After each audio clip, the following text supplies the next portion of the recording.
Good morning friends. আজি আপোনালোকৰ কাৰণে পূজা অফাৰ লৈ আহিছোঁ। এই ছেটকেইটা চাওক, মাত্ৰ 400তে আপোনালোকে ল'ব পাৰিব।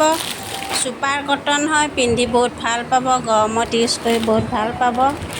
আহকচোন আপোনালোকৰ ইয়াৰ এটা মই খুলি মোৰ গাত লৈ দেখাওক, কিমান ধুনীয়া। আপোনালোকে চাই লওক। ল'ব বিচাৰিলে মোক হোৱাটছএপত কণ্টেক্ট কৰিব আপোনালোকে পূজা কাপোৰখিনি। এইটো যোৰা মই দেখাই দিছোঁ চাওক, কিমান ধুনীয়া পাতল, গৰমত পিন্ধি বহুত আৰাম পাব।